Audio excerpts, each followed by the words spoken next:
নমস্কার বন্ধুরা, আপনাদের সকলের স্বাগত। আজকে আমি আপনাদের সঙ্গে শেয়ার করব আলুর নিরামিষ তরকারি। এই আলুর তরকারিটা রুটি, লুচি, পরোটা সঙ্গে খেতে কিন্তু ভীষণ সুস্বাদু হয় আর খুবই সহজভাবে এটা তৈরি হয়ে যায়। চলুন দেখে নিই তাহলে আমি এই রেসিপিটি কী করে তৈরি করব। প্রথমে দেখুন আমি আলু নিয়ে নিয়েছি, আলুগুলোকে আমি ভালো করে ধুয়ে নিয়েছি। এবার আমি এই আলুগুলোকে সেদ্ধ করে নেব। প্রেসার কুকারে 2টো সিটি আসা অবধি আমি সেদ্ধ করে নেব। আমাদের একটা মশলা তৈরি করে নিতে হবে। তার জন্য দেখুন আমি নিয়ে নিয়েছি 1 টেবিল চামচ গোটা ধনে, আর লাগবে আমাদের 1/2 টেবিল চামচ গোটা জিরে আর 1/2 টেবিল চামচ মৌরি। এই মশলাটাকে আমি একটু হামলদাস্তার মধ্যে দিয়ে একটু গুঁড়িয়ে নেব।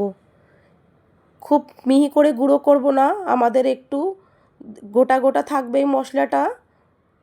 এই দেখুন এইভাবে আমি একটু গুঁড়িয়ে নিচ্ছি মশলাগুলোকে। এই গোটা মশলাটাই কিন্তু আমাদের রান্নাতে ব্যবহার করব, খুব বেশি মিহি করা যাবে না এটাকে। এই দেখুন আমি খুব সুন্দর করে এইরকম করে গুঁড়িয়ে নিয়েছি। আমাদের শুকনো মশলা হয়ে গেছে রেডি। এবার আমি একটা মিক্সার জারের মধ্যে 3টে বড় সাইজের টমেটো নিয়ে নিয়েছি, আর নিয়ে নিয়েছি আমি 1 টেবিল চামচ আদা।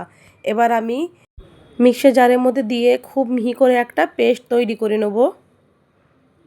পেস্ট আমি করে নিচ্ছি। এইখানে দেখুন আমাদের আলু সেদ্ধ হয়ে গেছে, আলুগুলোকে আমি ঠান্ডা করে নিয়েছি। এবার খোসাগুলোকে ছাড়িয়ে নেব।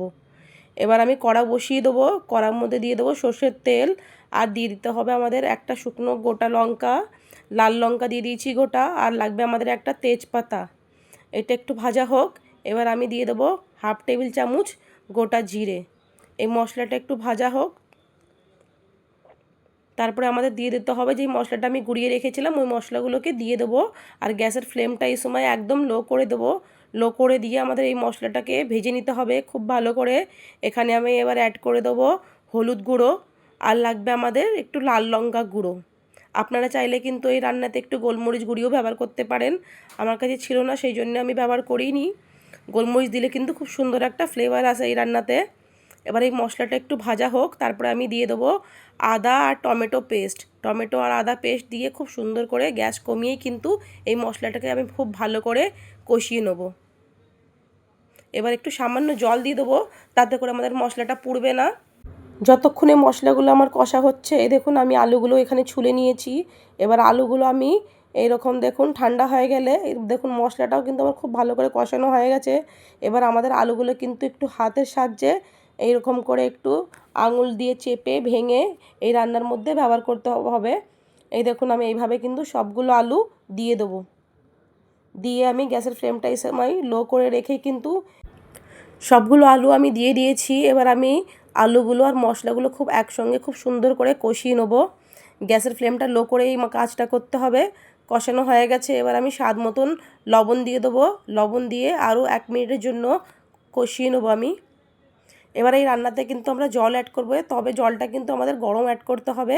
একদম ঠান্ডা জলটা দেবেন না, তাতে করে কিন্তু তরকারির টেস্টটা খুব ভালো আসবে না। আমি এখানে কিন্তু গরম জল, একদম ফুটন্ত গরম জল ব্যবহার করেছি। গরম জলগুলো আমি দিয়ে দিয়েছি।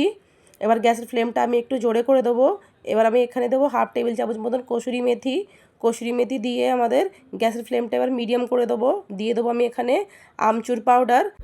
1 টেবিল চামচ আমাদের আমচুর পাউডার দিয়ে দিতে হবে, আর দিয়ে দিতে হবে আমাদের 1/2 চা চামচ গরম মশলা গুঁড়ো। এবার গ্যাসের ফ্লেমটা আমি লো টু মিডিয়াম করে রেখে ঢাকা দিয়ে দেবো 5 থেকে 6 মিনিটের জন্য।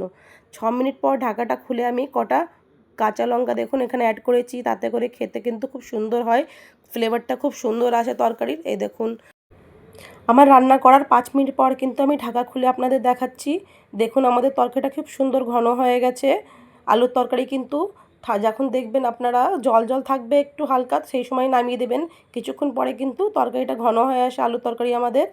এই তরকারিটা চাইলে আপনারা কচুরি দিয়েও সার্ভ করতে পারেন।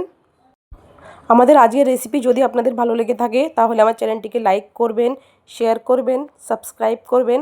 অবশ্যই কমেন্ট করে জানাবেন আমাদের এই রেসিপিটি আপনাদের কেমন লেগেছে।